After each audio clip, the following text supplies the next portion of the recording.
नमस्कार. महासागरच्या खरी खरीमध्ये मी सुजाता आपले स्वागत करते. आपल्या भारतातील दारिद्र्य रेषेखालील लोकांची संख्या कमी झाली आहे असे आपण म्हणत नाही, तर असे जागतिक बँक म्हणते. जागतिक बँकेच्या म्हणण्यानुसार मागील 14 वर्षांमध्ये भारताने वेगाने प्रगती केलेली आहे. त्यापैकी 2011 ते 2014 या काळात काँग्रेस प्रणित सरकारची सत्ता होती. त्यानंतरच्या काळात भाजप प्रणित सरकार आले. 2011-12 मध्ये देशात जवळजवळ 35 कोटी लोक गरिबीचे जीवन जगत होते. आता त्यातून 27 कोटी नागरिक गरिबीतून बाहेर पडलेले आहेत. म्हणजे आपल्या देशाने गरिबी कमी करण्यात अशी उल्लेखनीय प्रगती केलेली आहे. त्यामध्ये उत्तर प्रदेश, महाराष्ट्र, बिहार, पश्चिम बंगाल आणि मध्य प्रदेश यासारख्या राज्यांचा समावेश आहे. बिहार हे राज्य आजारी राज्य आहे असे म्हटले जात होते, तर उत्तर प्रदेश वाढीव लोकसंख्येच्या दबावाखाली होते. अलीकडच्या काळात भारतातील या राज्यात गरिबी मुक्त नागरिकांमध्ये मोठ्या प्रमाणावर वाढ झाली आहे. ती आकडेवारी पाहता भारतातील बेरोजगारी, भारतातील कमी झालेली काम कारखानदारी याचा कोणताही परिणाम विकासावर झालेला नाही असे म्हणावे लागेल. आपल्या देशात पंतप्रधान आवास योजना, उज्ज्वला योजना, जनधन योजना, आयुष्यमान भारत योजना या महत्त्वाच्या उपक्रमांमुळे देशात गरिबी कमी झाल्याचे म्हणावे लागेल. या योजनांमुळे गृहनिर्माण तसेच स्वयंपाकासाठी लागणारे कच्चे इंधन, बँकिंग आणि आरोग्य सेवा यात भारताने लक्षणीय प्रगती केल्याचे दिसेल. आपल्या देशातील सर्वाधिक श्रीमंत माणूस आणि गरीब माणूस यांच्या दैनंदिन किंवा मासिक आमदनीत 10 ते 15 हजार पटींचा फरक आहे. म्हणजे उदाहरणार्थ अदानी, अंबानी यांचे जेवढे दररोजचे इतके उत्पन्न आहे की ते उत्पन्न एखाद्या मध्यम आकाराच्या राज्यातील सर्व गरिबांच्या उत्पन्नापेक्षा जास्त असेल. पण आता सरकारच्या विविध योजनांमुळे अनेकांना सरकारतर्फे वेगवेगळ्या योजनांच्या नावावर चांगला पैसा मिळू लागलेला आहे.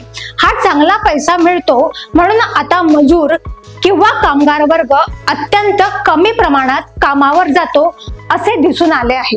खेड्यापाड्यात शेतकऱ्यांना शेतातील कामासाठी मजुरांची टंचाई जाणवते. भारतभर मोठमोठ्या गृहनिर्माण किंवा सडक निर्माण योजना सुरू आहेत. त्यात काही काम स्वयंचलित मशीनद्वारे होत असते, तरी मजुरांची टंचाई मोठ्या प्रमाणावर जाणवत आहे. त्यामुळे उपलब्ध मजूर किंवा कामगार यांना मोठ्या प्रमाणावर मजुरी वेतन देण्यात येते असेही दिसून आले आहे.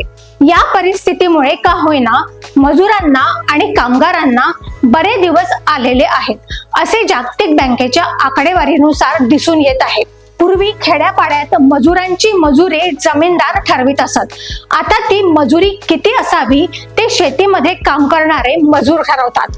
अमुक एवढी मजुरी दिली तरच कामावर येऊ असा प्रकार असतो. याचे महत्त्वाचे कारण असे की आता पोट भरण्यासाठी सरकारकडून अन्नधान्य मिळते, तसेच इतर योजना सुरू आहेत.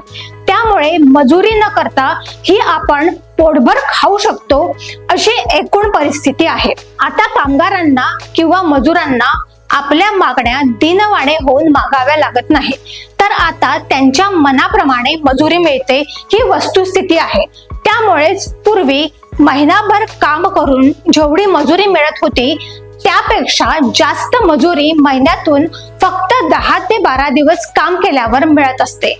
एकूणच देशाच्या आर्थिक आरोग्याच्या दृष्टीने आणि समाजवादी समाज रचनेच्या दृष्टीने ही आनंदाची बाब आहे.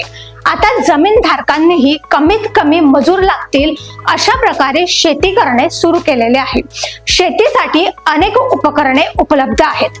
तीच परिस्थिती शहरातही कायम झालेली आहे.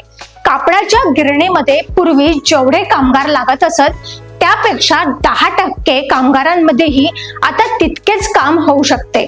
अशीच परिस्थिती इतर अनेक उद्योगांमध्ये आहे. 10-12 महिला काम करून जेवढ्या पोळ्या लाटू शकतात त्यापेक्षा चांगले आणि सफाईदार काम एक मजूर पोळ्या लाटण्याच्या मशीनद्वारे सहज करू शकतो. पोळ्याही अतिशय मुलायम बनतात. सरकारी नोकरांच्या पगारात एवढी भरमसाठ वाढ झालेली आहे की आता सरकारलाही नव्या भरती योजना करण्याची इच्छा होत नाही. त्यापेक्षा कंत्राटी पद्धतीने सरकारही सर्व कामे करून घेत आहेत. या सर्व परिवर्तनाच्या व्यावहारिकतेमुळे प्रत्यक्षात काम करणाऱ्यांना कमी प्रमाणात का होईना पण पूर्वीपेक्षा जास्त मजुरी मिळत असते, हे आपण अनुभवू शकतो. जागतिक बँकेने भारतातील गरिबी कमी झाल्याचे जाहीर केल्यामुळे आता सरकारला 80 कोटी लोकांना फुकट अन्नधान्य देणे गरजेचे राहणार नाही. मात्र त्यांची गरिबी नष्ट झाली असली तरी त्यांचे मतदान गरजेचे असल्याने गरिबी रेषेच्या वर आल्यावरही या फुकट वाटपाचा कट असाच शिजत राहील.